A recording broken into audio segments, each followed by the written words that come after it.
É um grande privilégio poder começar essa série de sermões nesse dia, num tempo de tantas indagações, questionamentos, filosofias e ideologias que têm se confrontado com a fé cristã, e poder começar dizendo que eu pessoalmente estou profundamente encorajado por ter a convicção de que o Evangelho, ele não é a melhor resposta, ou ele é uma das respostas, mas o Evangelho é a resposta para as grandes questões do coração humano, para as grandes necessidades da alma, de todas as gerações, em todos os tempos e em todos os lugares. Nós estamos lançando essa série, e a cada domingo, uma pergunta virá à tona, e que nós estaremos trabalhando à luz das Escrituras, como o Evangelho de Cristo responde àquela questão específica. Hoje pela manhã, eu quero lançar uma luz geral sobre aquilo que nós objetivamos fazer.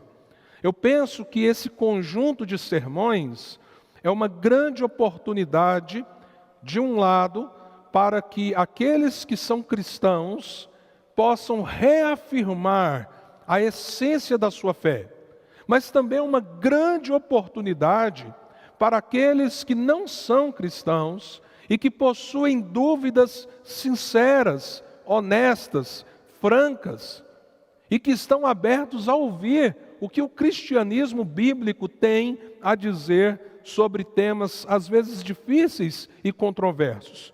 Por isso eu quero introduzir essa série, lendo com os irmãos o que está escrito na primeira epístola de Paulo aos Coríntios, capítulo 1. Eu estarei lendo do verso 18 até o verso de número 25. E com isso estaremos introduzindo essa série que nos acompanhará durante todo o mês de agosto.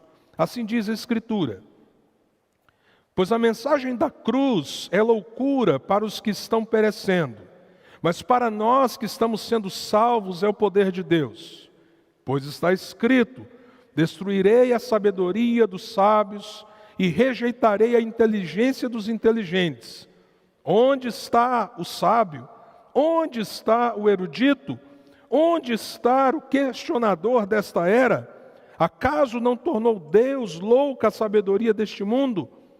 Visto que, na sabedoria de Deus, o mundo não o conheceu por meio da sabedoria humana, agradou a Deus salvar aqueles que creem por meio, preste atenção nessa palavra, por meio da loucura da pregação. Os judeus pedem sinais milagrosos, e os gregos procuram sabedoria. Nós, porém, pregamos Cristo crucificado, o qual de fato é escândalo para os judeus e, mais uma vez, loucura para os gentios. Mas para os que foram chamados, tanto judeus como gregos, Cristo é o poder de Deus e a sabedoria de Deus. Verso 25. Porque a loucura de Deus é mais sábia que a sabedoria humana. E a fraqueza, preste atenção também nessa palavra, fraqueza de Deus, a fraqueza de Deus é mais forte do que a força do homem.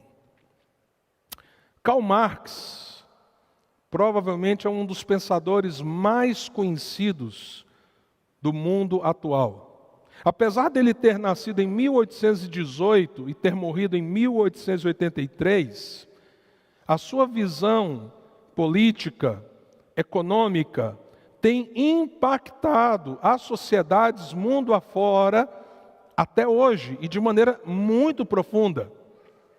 Através do pensamento marxista, vários governos tentaram se estruturar dentro de uma proposta socialista ou comunista. Mas uma coisa que muita gente não sabe é que Karl Marx não teve grande influência apenas nas questões políticas e econômicas, e continua tendo.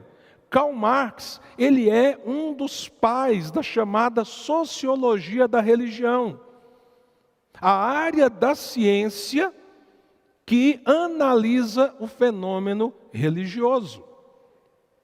E como alguém que pensou sobre religião, ele chegou a uma conclusão própria.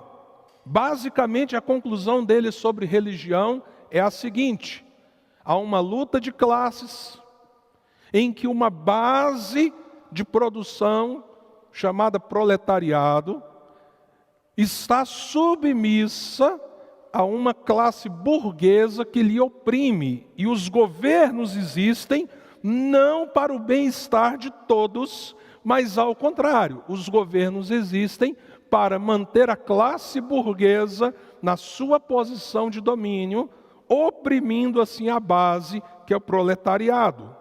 E o que seria a religião nessa sociedade, que funciona assim na visão de Karl Marx?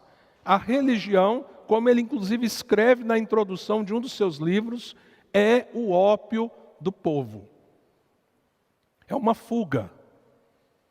É uma necessidade inerente às classes dominadas, porque eles precisam de algum refúgio emocional, psicológico, que lhes dê uma ideia de transcendência, que lhes dê uma perspectiva de esperança futura. Então a religião nada mais é do que um processo psicológico e muitas vezes de controle psicológico para fazer com que as multidões se mantenham controladas.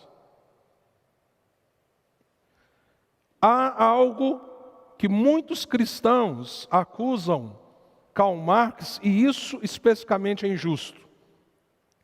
Muitos cristãos dizem que Karl Marx perseguiu os cristãos. Ele não fez isso. Como ele não perseguiu os islâmicos ou qualquer outra religião. Ao contrário, há um detalhe sobre Karl Marx que talvez você não saiba, e dentro da sua perspectiva religiosa. Na visão original dele, era uma perca de tempo. Aqueles que seguiam o seu pensamento perseguirem os religiosos. Por quê?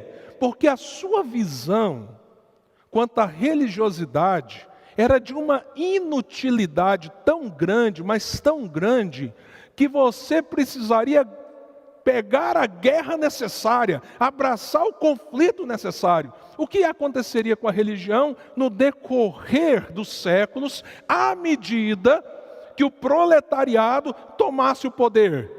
Simplesmente, na visão de Karl Marx, a religião desapareceria. Porque uma vez empoderados os trabalhadores, saindo debaixo da opressão social que ele entendia que o capitalismo gerava, as pessoas então não mais precisariam do culto, da celebração, da Bíblia, de um Deus ou qualquer coisa parecida.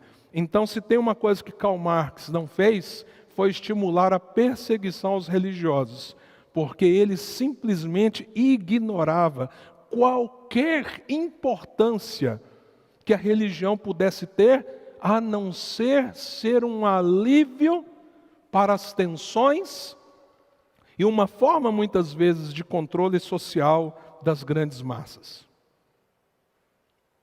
Até que ponto o pensamento marxista quanto à religião está certo ou está errado? E aqui eu quero fazer você pensar sobre uma coisa. As religiões têm sido um modo de controle social.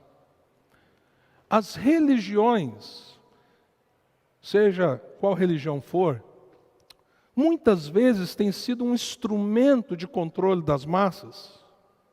As religiões, para muitas pessoas, talvez não se torne justamente essa droga, esse remédio psicotrópico para aliviar as suas tensões psíquicas e emocionais? Eu não tenho dúvida de que o fenômeno religioso muitas vezes produz esse tipo de coisa. E é por isso que a gente precisa se perguntar: o que é a fé cristã? A fé cristã é uma religião em meio às religiões. A fé que brota da Escritura é um modo de controle das massas e alienação das pessoas? Ou existe algo único, naquilo que chamamos de evangelho, que nós possamos, de fato, ter a coragem de dizer: é aí que está a resposta. É aí que está a resposta para a sociedade, para as gerações, para as famílias, para o indivíduo. Será que podemos fazer isso? Talvez seja pedagógico nós lembrarmos que Jesus teve grandes conflitos. Sendo um homem santo, justo, piedoso, pacificador, amoroso, Jesus não foi uma pessoa que esteve fora de situações conflituosas. Não pense você que se você estiver parecendo com Jesus, buscando ter o caráter de Jesus, que então a sua vida estará livre de conflitos, porque você vai amar as pessoas, porque você vai querer o bem delas, porque você vai matar o seu eu, porque você vai se sacrificar pelo outro. Então, como Jesus fez isso, e você procura viver assim como discípulo dele, então a sua vida será uma vida tranquila, de paz e sem conflitos. Isso é um grande equívoco. Mas a pergunta é: quais foram os conflitos principais que Jesus teve? Os conflitos principais que Jesus teve foram com os religiosos.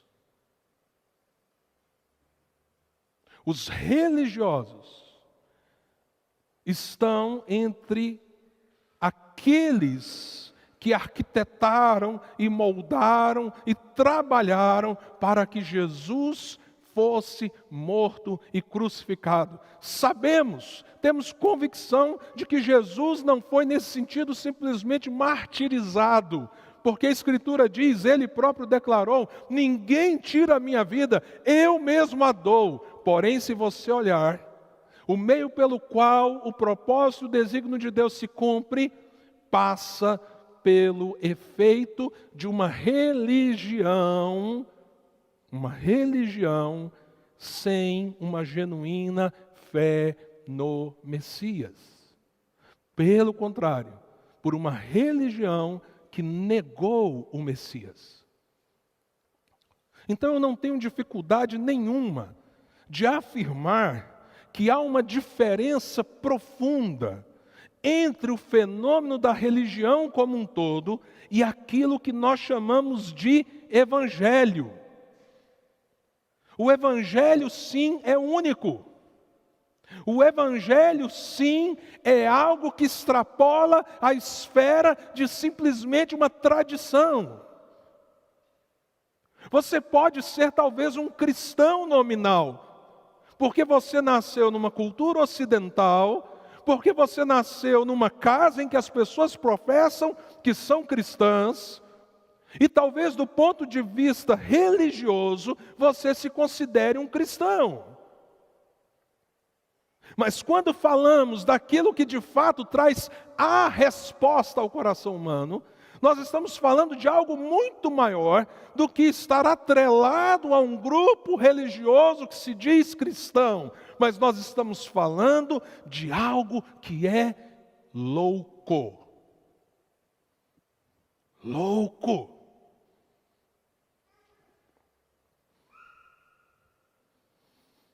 Se você observar nesses versículos que nós lemos, o apóstolo cita judeus e gentios, judeus e gentios, judeus e gentios.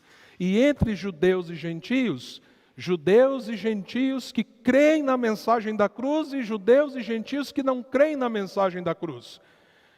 Para aqueles que ainda não sabem, a palavra gentio significa simplesmente não judeu. Então, de um lado, judeus. O que eles tinham?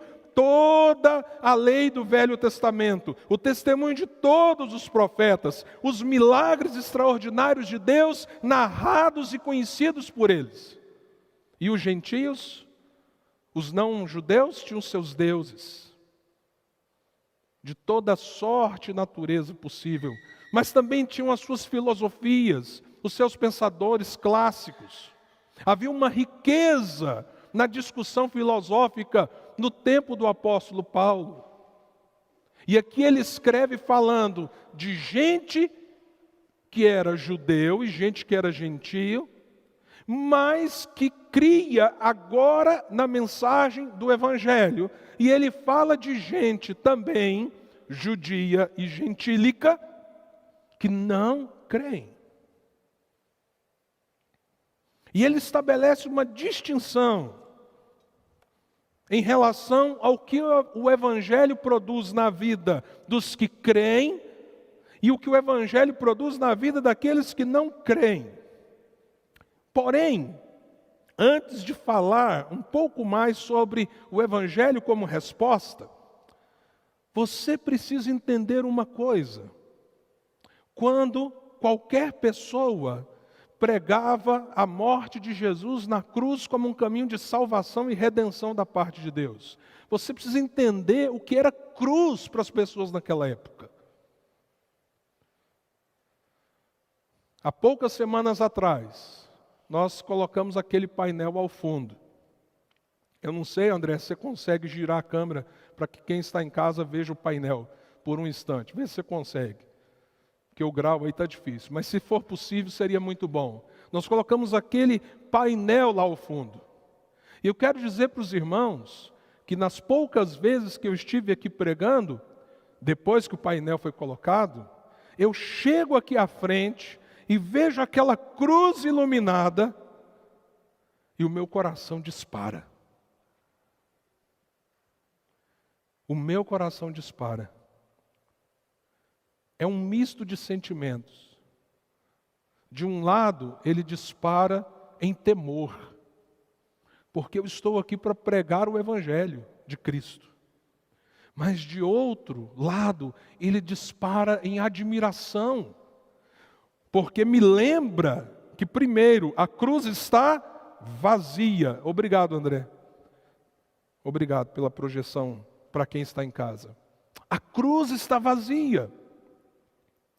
E segundo, ela remonta ao fato de que foi por meio de uma cruz, e pelo fato do Filho de Deus ser crucificado, que eu alcancei salvação. Mas você precisa entender que o mundo daquela época não tinha esse tipo de sentimento quando eles olhavam para uma cruz. O judeu tinha uma ordem do Velho Testamento que está em Deuteronômio, capítulo 21, verso 23. Não deixe a pessoa colocada no madeiro, não deixe o corpo dela de um dia para o outro. Está lá na lei. E aí a lei diz assim: porque maldito é aquele que for colocado no madeiro.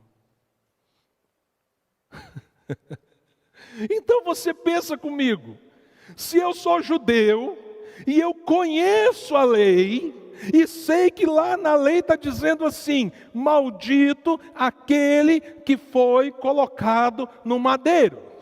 E como judeu, eu espero historicamente o Messias. E quem é o Messias? Aquele povo lia o Velho Testamento. Um menino vos nasceu, um filho se nos deu, o governo está sobre os seus ombros, e o seu nome será maravilhoso, conselheiro, Pai da eternidade, príncipe da paz. Esse será o ungido do Senhor, esse será o Messias. E agora, um grupo de discípulos e uma comunidade que vai se formando em torno deles, começa a dizer que alguém que foi cravado no madeiro, maldito aquele que é cravado no madeiro e que morreu. Ele é o Messias. E o projeto eterno de Deus de redenção da humanidade passa por uma cruz. Como ficava a mente de um judeu não convertido? Loucura! Loucura! Mas e o não judeu? O não judeu, como era o caso do povo da cidade de Corinto, eles olhavam a cruz como um objeto terrível. Porque a crucificação era uma das formas piores, mais cruéis, pelas quais o Império Romano punia as pessoas. Teoricamente, quem morria numa cruz era um bandido, ou alguém que se revoltava contra Roma. E os corpos eram deixados na cruz. Era comum, se você vivesse no Império Romano da época, você ver corpos em decomposição colocados numa cruz, para que fosse um testemunho para a sua cabeça. Ó, se você quebrar a lei e as regras, ou se você se insurgir contra o imperador, é isso que vai acontecer com você. Então a cruz não inspirava romantismo. A cruz não inspirava esperança. A cruz não falava para as pessoas de salvação. A cruz não falava sobre o alívio da alma. A cruz era um objeto terrível.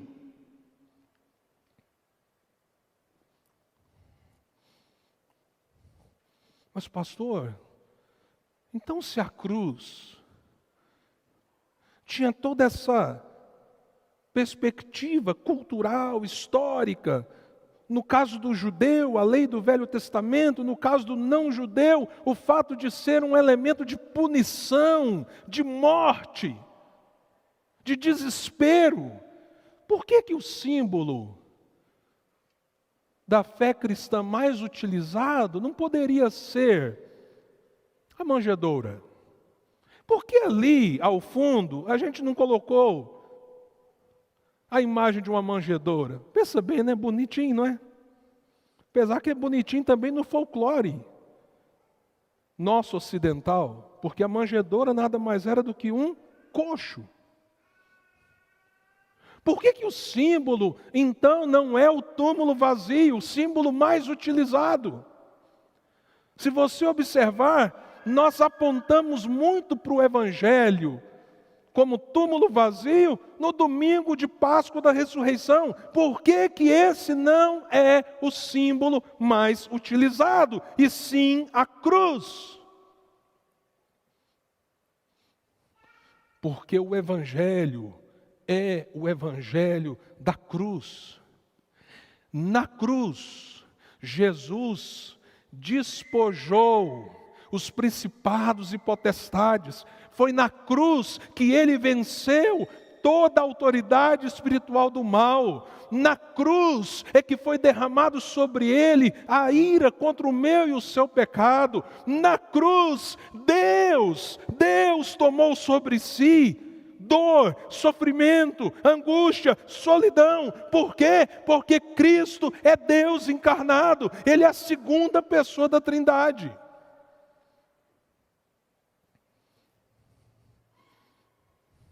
A cruz é o auge da história humana até aqui.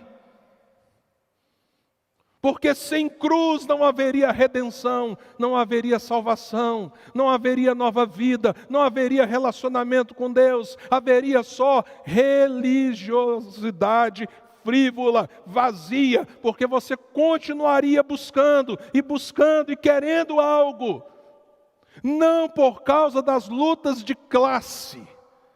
E nisso aí, como Marx e em tantas outras coisas estava tão equivocado. Não porque existe uma luta causada pelo capital. Não, é porque o seu coração pede, anseia, clama, necessita, deseja Deus. E sem cruz, não haveria relacionamento com Deus. Então o Evangelho é a mensagem da cruz, o Evangelho é a resposta que diz o seguinte: Deus se fez um de nós, e num objeto de tanto sofrimento e vergonha, no Filho dele,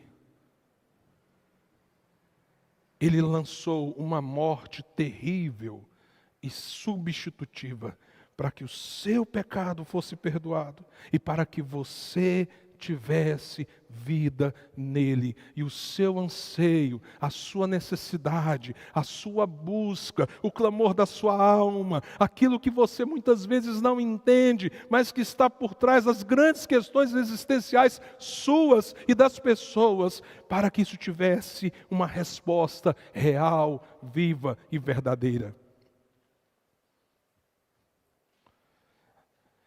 A palavra loucura, como a palavra fraqueza, aparecem nesse texto como um elemento argumentativo de persuasão.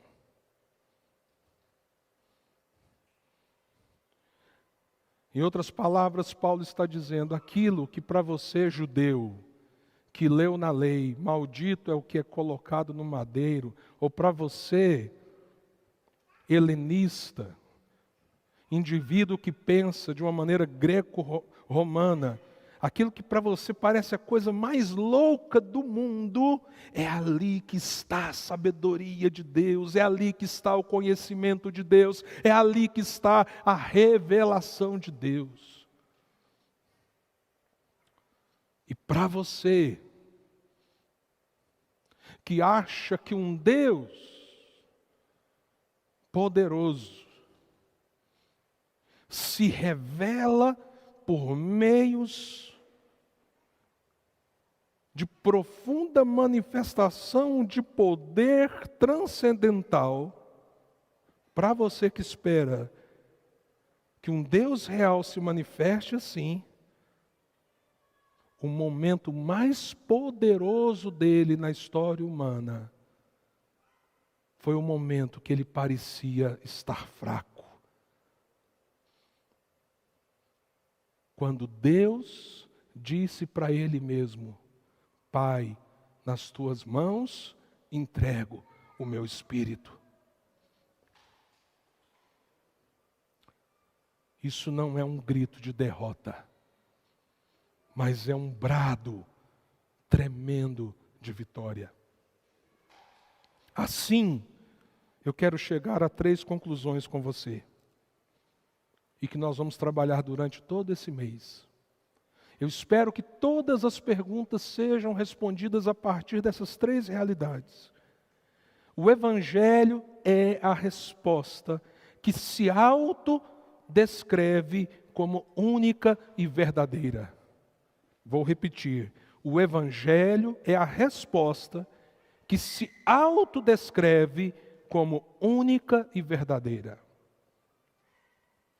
Um só mediador, um só Salvador, uma só cruz, um só túmulo vazio. Então, todas as outras propostas de sabedoria, que passem por todo e qualquer tipo de ideologia, que propõe ao ser humano um caminho que lhe conecte com Deus e que lhe dê as respostas cruciais da vida, que não seja o Evangelho está dizendo não, não. Porque o Evangelho clama, o poder de Deus está na cruz, a resposta está na cruz. Segundo, o Evangelho é a resposta direta, revolucionária e contracultural. Observe os versos 20 e 21.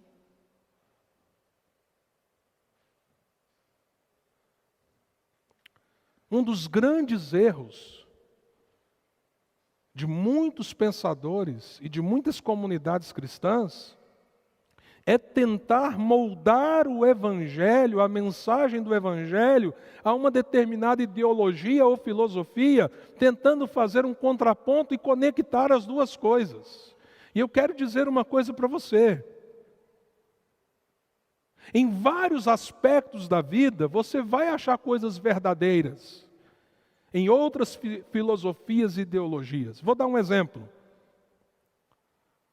Tem muito crente com medo de fazer acupuntura. Porque junto com o conhecimento da acupuntura, você tem uma história religiosa chinesa.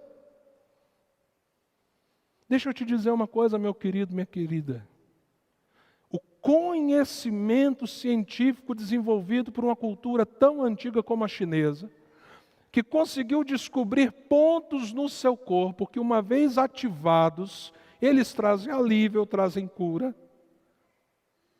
Independente da fonte, nesse sentido, vem de Deus. Porque todo conhecimento que seja verdadeiro é conhecimento de Deus, esteja onde estiver.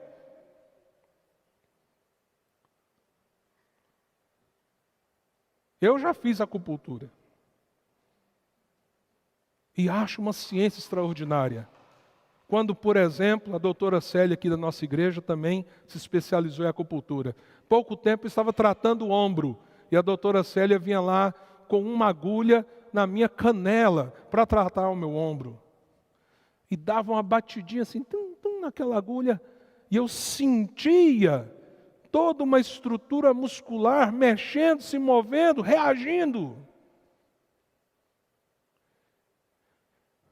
E aí se alguém disser assim, pastor, a Bíblia tem resposta para todas as coisas da vida, eu diria sim e não.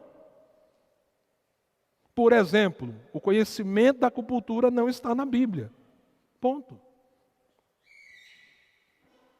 O conhecimento sobre programação computacional não está na Bíblia. Algumas áreas do conhecimento científico não estão na Bíblia.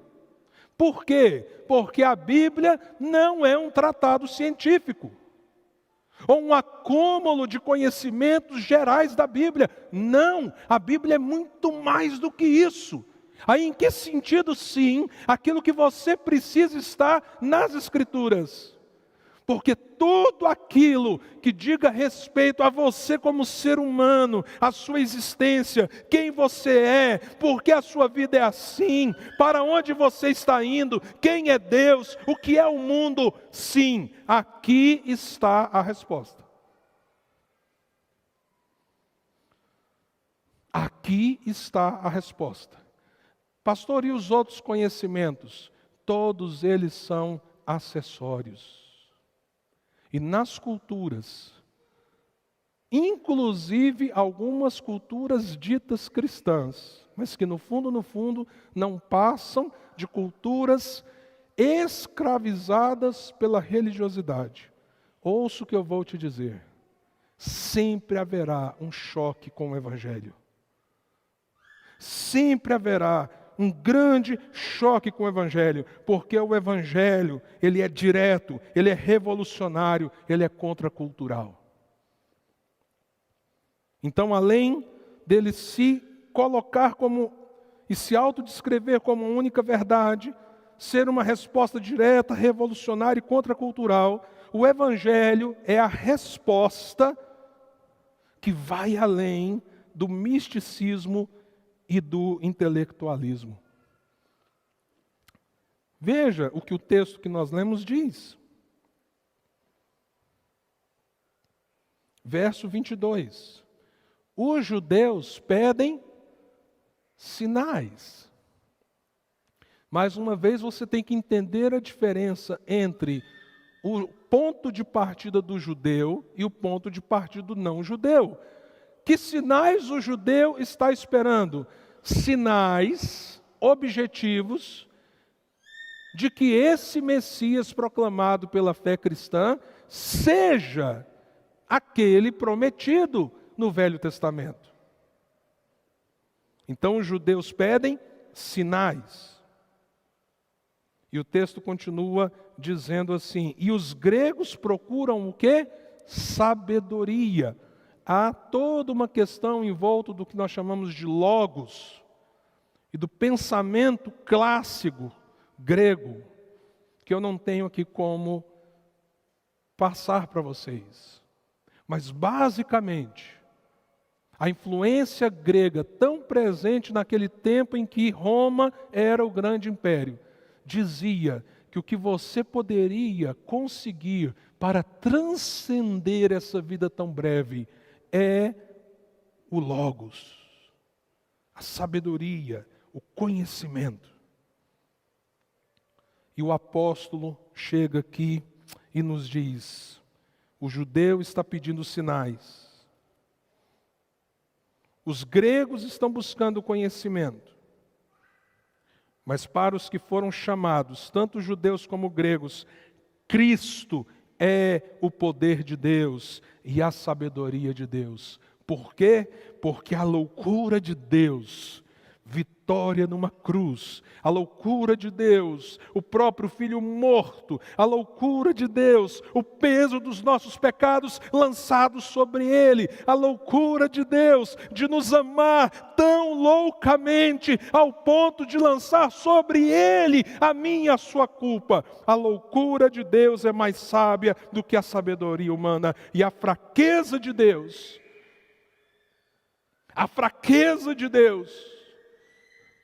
o Nazareno com seus braços esticados, uma coroa de espinhos na cabeça, o seu lado vazado por uma lança. A fraqueza de Deus é mais forte do que a força do homem. Eu disse que o meu desejo, ele é duplo. Para os que creem, o meu desejo é que Deus renove e reafirme a sua fé. Para os que não creem, o meu desejo é que você tenha coragem de investigar. Que você tenha coragem de investigar. Pode a loucura da cruz ser a única resposta mesmo? Porque se for, isso tem grandes implicações para você. Então, eu te convido a investigar.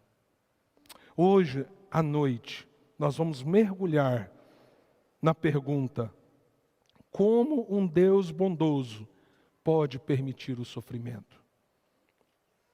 Será que Deus é bom assim mesmo?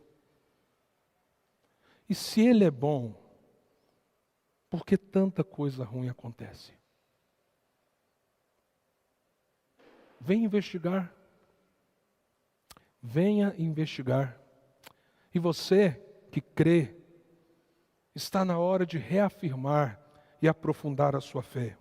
Mas deixa eu dizer uma última coisa antes de orar e ministrar uma bênção final. Nós precisamos mais do que só o alimento dominical. Então, durante agosto, você tem algumas ferramentas para te ajudar nessa busca. Nós convidamos toda a igreja para juntos lermos, e você que também não é cristão e que às vezes está com a gente, para lermos o livro do John Stott, Por que Sou Cristão?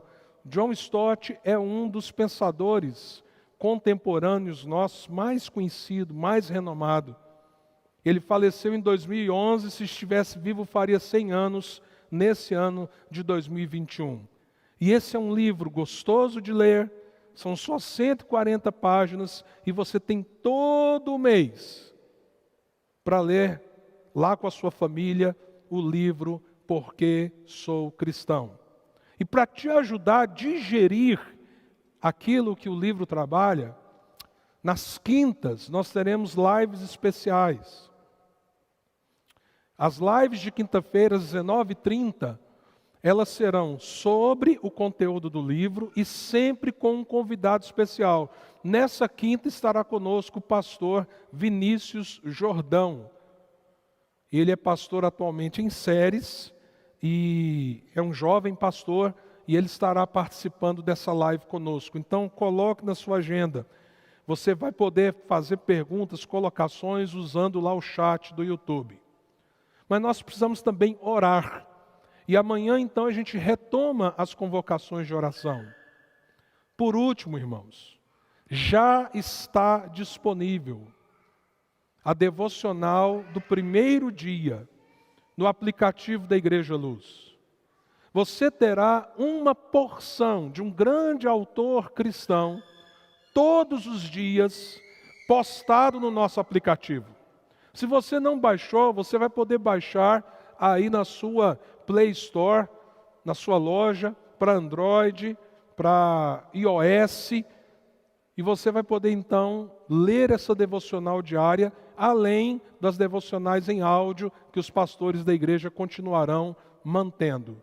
Ou seja, é um mês para nós nos fortalecermos em fé, e é um mês para quem sabe o Senhor dar respostas para pessoas que possuem dúvidas sinceras. Que Deus os abençoe. Vamos orar? Te louvamos, Senhor, pelo Teu Evangelho. Para os homens, a loucura de Deus. Para os homens, a fraqueza de um Deus cujo Filho unigênito morreu numa cruz. Para nós, Senhor, o Evangelho é o poder do Senhor para a salvação e a redenção daqueles que creem. Te bendizemos pela Tua palavra e pedimos que o Senhor nos conduza nesse mês de crescimento espiritual, para que possamos avançar, progredir e crescer na nossa jornada de relacionamento contigo. Esse é o meu clamor, ó Deus, clamando também por aqueles que estão sofrendo, aqueles que estão abatidos, aqueles que estão adoecidos, seja do corpo ou da alma, aqueles, ó Deus, que precisam nesta manhã de um renovo que vem do Teu trono. Clamamos por isso, ó Deus, e fazemos isso em nome de Jesus. Amém. E agora, meus amados, que a graça do nosso Senhor e Salvador Jesus Cristo, o amor de Deus, o nosso Pai, e as ternas consolações do Espírito Santo estejam sobre todos vocês, não apenas hoje, mas para sempre. Amém.